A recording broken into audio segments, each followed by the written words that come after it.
Evangelho de Jesus, conforme escreveu Marcos, capítulo 6, versículo de número 3. Diz o seguinte: não é este o carpinteiro, filho de Maria, irmão de Tiago, de José, de Judas, de Simão? E não estão aqui conosco as suas irmãs? E se escandalizavam nele. Uau! Sabe, algumas coisas são, para mim, difíceis demais de entender. Porque Jesus não foi uma novidade. Jesus foi uma promessa que se cumpriu. Quando você lê o Velho Testamento, todo ele está dizendo: está vindo um homem que é filho de Deus, e ele vai nos salvar de tudo. É verdade, está na Bíblia. Isaías profetizou 400 anos antes dele chegar: sobre as suas pisaduras fomos sarados, e o castigo que nos traz a paz estava sobre ele. Como ovelha muda, levaram para o matadouro, e ele não abriu a sua boca. E o nome dele será Conselheiro, Deus Forte, Pai da Eternidade, Príncipe da Paz. Aleluia. Eis que o teu Salvador vem, montado em um jumento, filho de uma jumenta. Ele é justo, ele salva.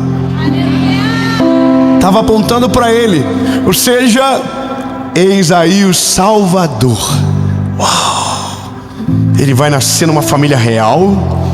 Ele vai ser da realeza. Ele vai usar roupa de marca. Ele vai usar tênis top. Afinal de contas, o destino dele é o Salvador. Aí vem Jesus. Aí Jesus, irmão, quebra com toda a expectativa. Toda. Primeiro, que ele é um fugitivo antes de nascer. Porque para ele não morrer, a mãe dele teve que fugir para Belém. Já começou assim. Só que ela não foi para o hotel de Belém, na avenida, no 4 estrelas pelo menos. Não, irmão. Acharam uma manjedoura para o nosso Jesus nascer. Nossa, que horrível. Por que uma manjedoura, Jesus? Relaxa, deixa o menino nascer. O que importa não é como começa, é como termina. Eu já dei um spoiler. Oh meu Deus, eu preciso melhorar nessa parte. Diga a boquinha que Jesus te deu linda. Diga, fala assim, ó: o que importa não é como começa, é como termina.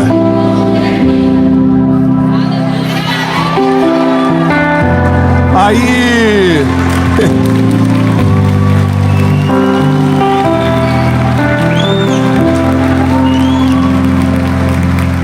bom, mas pelo menos o pai do José era rico. O pai do José inventou o iPhone da época. Era o Joseph Jobs. Não, irmão, José era duro. Morava numa kitnet e tinha uma marcenaria. E aí Jesus foi estudar em Harvard, na Galileia. Não, irmão, Jesus ajudava o pai dele. Engraçado porque a Bíblia fragmenta em 3 partes a história: o nascimento, uma parte da adolescência e a missão integral de Jesus. Quando ele nasce, a Bíblia diz que os reis magos vão, levam presentes, ouro, mirra. Eles levam. E a Bíblia diz que nasceu o Salvador, foi apresentado no templo, e aí para a história. E aí Jesus aparece do nada, e ele tem 12 anos. Só que com 12 anos ele estava no templo, na festa dos tabernáculos, com a família. E nessa festa, Jesus começou a falar. E ele começa a falar e os mestres começam a ficar atônitos com esse garoto. Quem é esse menino? E a mãe dele vai embora e se esquece dele. Ele fica 3 dias lá. E aí voltam, resgatam Jesus e acaba a história. E aí a gente vai ouvir Jesus aparecendo com 30 anos. Ou seja, dos 12 aos 30, ninguém falou o que ele fez. O livro que lemos, no capítulo que chegamos, que é Marcos 6:3, fala dos vizinhos dele, porque nada é mais fofoqueiro do que vizinho. Posso ouvir um amém? Lembre que você também é o vizinho fofoqueiro de alguém. Amém? Eu queria desabafar sobre isso, mas prefiro continuar. Mas ainda estou com vontade de desabafar sobre isso, mas é melhor continuar. Fofoqueiro tudo me olhando, falando: conta, pelo amor de Jesus, conta o que aconteceu. Bom, deixa pra lá. Bom, vizinho é fofoqueiro. E os vizinhos de Jesus viram ele crescer, viram ele fazendo móveis, viram ele trabalhando junto com o pai na marcenaria. E é difícil para quem viu você vivendo o ordinário encontrar você vivendo algo extraordinário, porque buga a mente, porque você olha para o ponto de partida e não tem nada a ver com o ponto de chegada. Você entende? E aí eu sou curioso e eu juro para vocês, e é até pecado jurar, que eu fiquei tentando encontrar uma história de um cliente de Jesus, de um Reclame Aqui. Sabe, sério, de verdade, eu queria dizer: Isabel, nossa, preciso de um móvel para cama, botar na frente para o meu menininho João sentar. Ah, Jesus fez, nossa, ficou bom. Oh, homem bom do móvel, acabamento, homem top. Tem nada, porque o ordinário não vira notícia, o ordinário não vira história, o ordinário só importa para uma pessoa, para quem está vivendo. Só que o problema maior é que todo mundo desiste aqui no ordinário, nunca no extraordinário. Eu vou ser mais claro com você.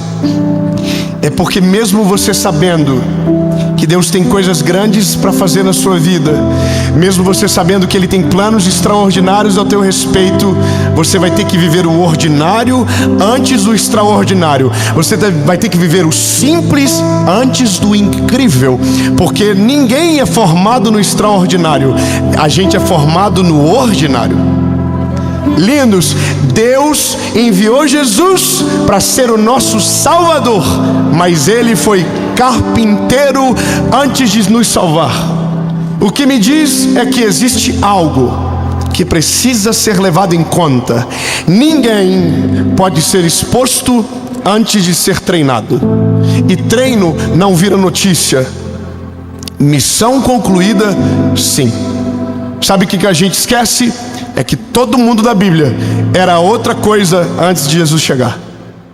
E tem gente que depois que Jesus chegou, ficou 16 anos fazendo o mesmo trabalho. Jesus era o Salvador desde o primeiro dia, mas o tempo dele foi com 30 anos. E é difícil para nós isso, porque a parte mais complicada da vida é ouvir sobre o extraordinário vivendo o ordinário. A maioria de nós temos problema com palavras que falam coisas incríveis sobre o nosso futuro, porque a gente olha para a realidade, a gente é realista, não é verdade? Eu comecei a pesquisar homens da Bíblia e suas histórias, e aí eu comecei a ver que um era agricultor, o outro trabalhava tirando leite, um cuidava das terras, outro era agricultor, mas ninguém era grande quando Deus chegou. Aliás, Deus nunca escolheu alguém que estava parado. Meu Deus, muito obrigado, irmã. Eu vou melhorar, eu vou dizer de novo. Deus nunca pegou desocupados. Todas as vezes Deus encontrou pessoas trabalhando, se movendo naquilo que estava disponível para aquela hora. Amém? Deus não encontrou Davi na casa de Saul.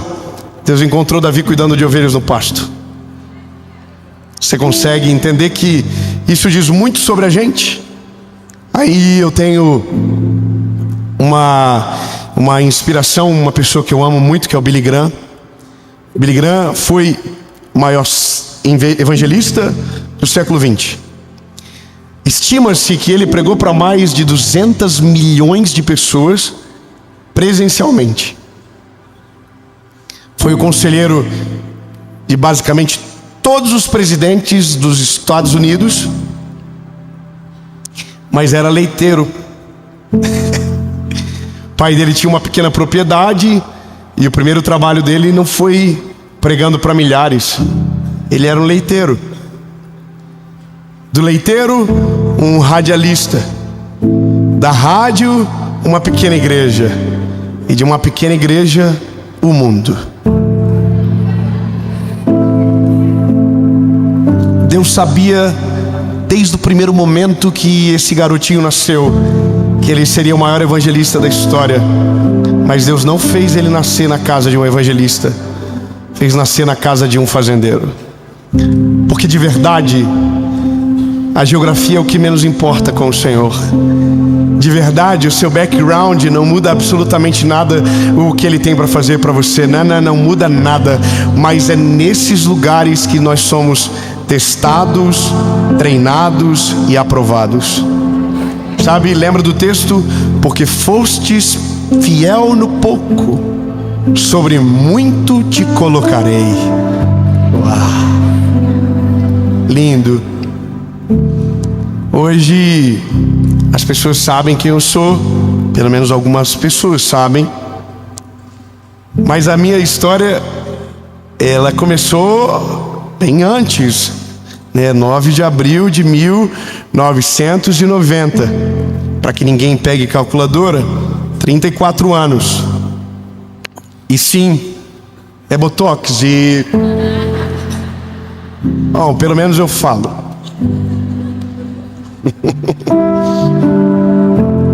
Ai, Jesus amado. Bom, eu vou contar rapidamente. Com 13 anos, eu fazia caixa de sacola plástica. Com 14 anos, eu costurava pacote de carvão. Com 15 anos, eu voltei a trabalhar empacotando sacola plástica. Com 16 anos, eu fui estagiário da Caixa Econômica. Respeita a minha história. Com 18 anos, eu fui vendedor de tênis. Com 20 anos, eu virei bancário. Ganhava uma mixaria. Não é verdade? Minha função era prospector de negócios. Uau! Um belo dia eu estou numa feira e a mulher diz: o que você faz? Eu digo: sou prospector de negócios. E eu sempre fui muito sincero. E ela disse: nossa, que chique. E eu respondi a ela: pena que não ganha nada. Aí eu olho para o lado, arrepiou tudo. Minha gerente estava ouvindo. Eu era amado naquela instituição. Depois fui radialista. Trabalhei 7 anos num programa de rádio. 3 como voluntário.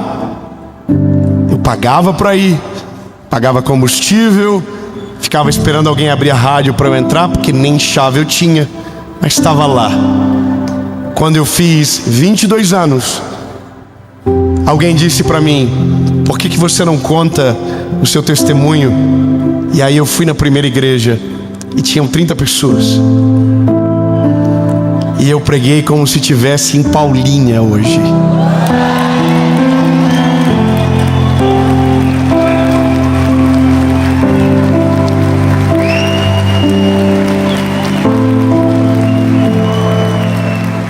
porque nunca foi sobre o tamanho do público, nunca foi sobre o lugar, foi sobre a mensagem que mudou a minha vida para sempre. Ou seja, antes de chegar aqui, tem uma história que ninguém conta e que não interessa para ninguém, mas para mim. Eu agradeço a Jesus. Muito obrigado, Senhor. Obrigado pelas humilhações, obrigado pelas crises, obrigado pelas angústias, obrigado, Senhor, porque nesse tempo eu te conheci de um jeito que jamais te conheceria vivendo o que eu vivo hoje. Porque lindo, sejamos sinceros, o lugar mais poderoso para se conhecer Jesus é nos dias difíceis. São nesses dias que a gente precisa dele. São nesses dias. Só que aqui mora o segredo de tudo. Porque nesse lugar é o lugar da desistência. É o lugar onde nós levantamos os olhos e o horizonte que nos foi prometido não aparece nem no GPS. Então, nesse lugar a gente começa a blasfemar contra Deus. Nesse lugar a gente para.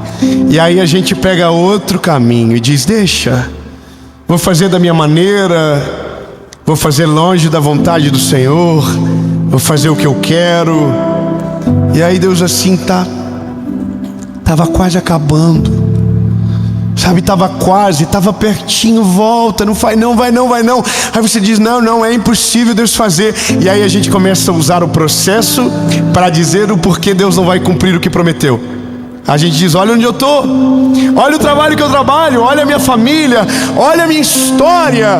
E lindo, posso te falar, esse deveria ser exatamente o motivo que você deveria agradecer e não reclamar. Meu Deus, você não entendeu, eu vou dizer de novo. Meu lindo, a hora certa de ser grato a Jesus, a hora certa de manifestar o que você sente, não é quando aquilo que você quer se torna a sua realidade. É enquanto aquilo que você está vivendo, que nem sempre é o que você gosta, mas você consegue olhar para o céu e dizer: Jesus, muito obrigado, Senhor, eu sou grato a Ti. Muito obrigado, Jesus, porque o que eu tenho é o sonho de alguém. Muito obrigado pelo meu trabalho, muito obrigado pela minha família, muito obrigado pela minha história. Não importa, Jesus.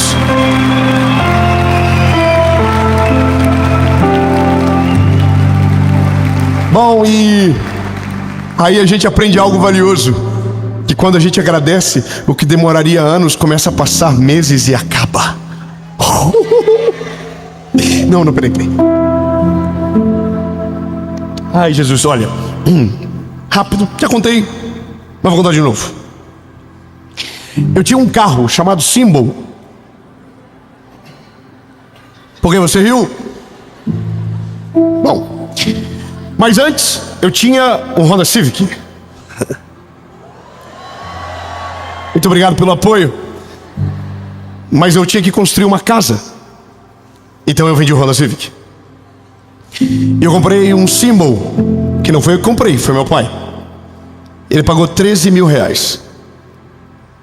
O Symbol veio para minha mão e eu fui na casa de um amigo muito debochado, que olhou e disse: seja bem-vindo ao seleto grupo de 14 pessoas que tem um Symbol no Brasil. Bom, apelidei o carro naquele dia de Simbólico. Então, aonde eu ia, eu dizia: tem vaga para o Simbólico? Simbólico é o que você trata como algo que representa, mas não faz a mesma coisa. Ele é simbólico, sabe?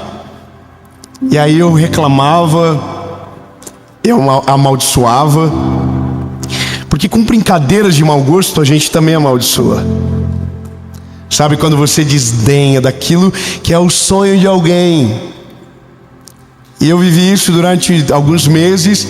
Fui na casa de um amigo muito rico que tinha uma Hilux. Uau!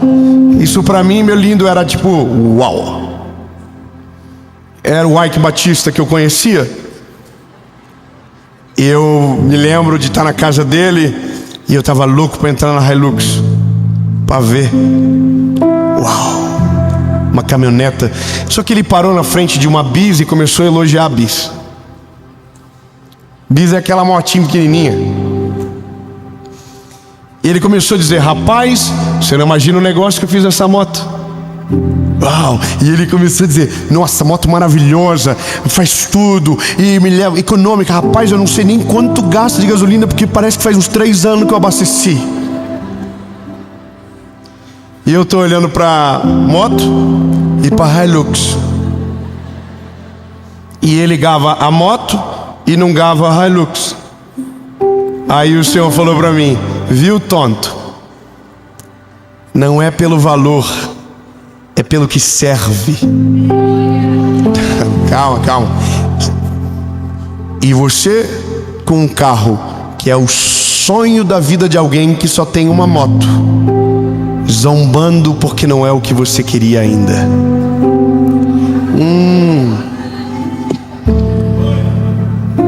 Eu não sou chorão. A lágrima começou a correr na frente do homem. Na cabeça dele, ele pronto, vendia bis para alguém, né? Só pode. E eu falei: Paula, corre aqui, minha mulher. A esposa desceu, a lágrima correndo, falei assim: precisamos ir embora. Aí o homem pensou: tá com inveja da bis agora. Falei para ele: outra hora eu te explico. Entrei dentro do carro. Era um trajeto de 40 minutos. E eu disse para Paula: a gente vai agradecer a Jesus pelo carro que a gente tem. A gente vai agradecer agora. Irmão, durante 30 minutos a gente foi até em casa chorando dentro do carro. E a gente disse: Jesus, obrigado, Senhor, obrigado. Oh, Jesus, que coisa maravilhosa. Tem gente que não tem, Senhor, e a gente tem. Olha que coisa boa, Jesus. A primeira, segunda, terceira, quarta, quinta. Tem terra, Senhor, olha que maravilhoso. 13 por litro, olha só, Jesus. Tem gente que reclama que a gasolina tá cara. E eu tô... Irmão, naquele dia eu vi todos os pontos positivos daquele carro. E eu falo que quando eu cheguei em casa, o símbolo trancou a porta. Ele não queria que eu saísse. Ele nunca se sentiu tão amado na vida dele. Quando eu consegui abrir a porta, ele deu 2 piscadinhas para mim e falou: te amo, cara. Você viu em mim o que nunca ninguém viu. Só que o dia que eu saí do símbolo, sem saber, eu estava dando tchau para ele. Porque o dia que você agradece pela estação que Deus te colocou, significa que você está preparado para ir para o próximo nível que Ele tem para você. Entende?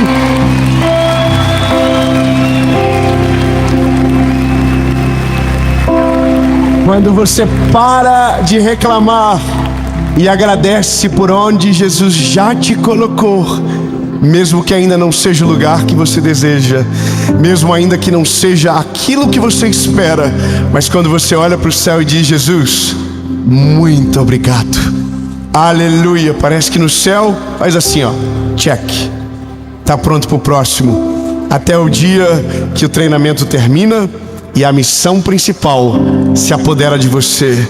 E nesse dia você olha para trás e diz: agora eu entendi. Aleluia, Jesus, aleluia. Bom, eu preciso terminar.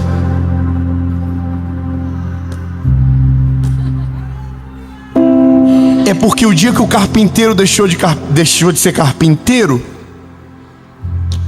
ele virou o salvador de todo mundo. Não, você nem deu moral. Irmão, imagina quem fez o móvel com o homem, falando: é meu, ninguém toca, vai pro meu museu agora. Quem foi que fez? Foi Jesus, mas ele não é o Salvador. Mas antes foi um marceneiro. Irmão, eu vou te falar uma coisa. Eu acho maravilhoso quando eu encontro gente que eu vim de tênis. Irmão, eu era embrulhão. Eu dava uns golpes fortes. Eu elogiava os tênis, irmão. Nossa, esse tênis aqui parece que você está pisando nas nuvens. Eu me lembro de um dia que foi uma mulher jovem, bonita, com um velho. E eu falei para ela: pergunta pro teu pai se ele gostou. E ela disse: é meu marido. Ah, irmão, Eu imagino o velho dela. E ficou bolado comigo. Liga o YouTube. Tá. Vem cá, novinha. Esse menino não falou que eu era o teu pai? Rapaz, 10 milhões de inscritos.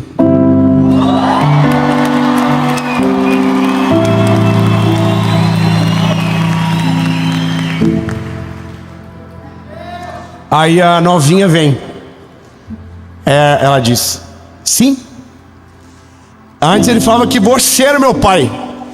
Agora ele está dizendo que tem um outro homem que é meu pai e que tem o poder para mudar a minha vida, e o nome dele é Jesus. Meu Deus!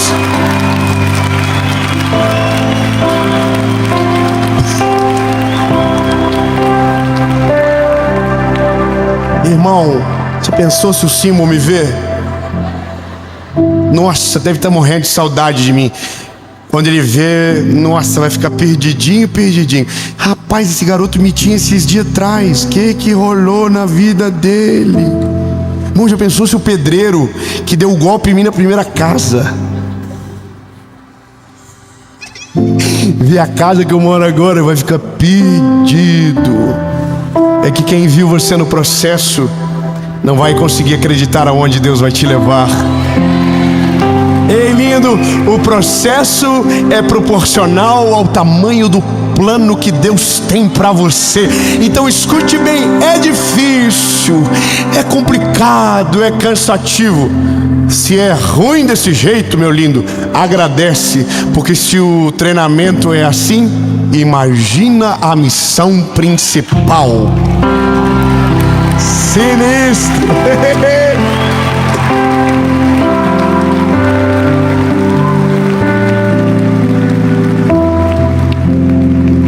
Jesus, entendemos. É difícil, né, Senhor? Nunca é fácil. Poxa vida, bem na nossa vez podia ser. Mas não é, Jesus, eu sei que não é. Porque o Senhor não trabalha com pessoas despreparadas. O Senhor não trabalha com pessoas que desistem. O Senhor não trabalha com pessoas que param no caminho. E Jesus, nós não vamos parar. Nós vamos viver o processo completo, até que um dia os nossos olhos enxerguem não mais pela fé, mas de maneira tangível aquilo que o Senhor nos prometeu. Mas enquanto isso não acontece, em cada fase, em cada estação, seremos gratos a Ti. Em nome de Jesus.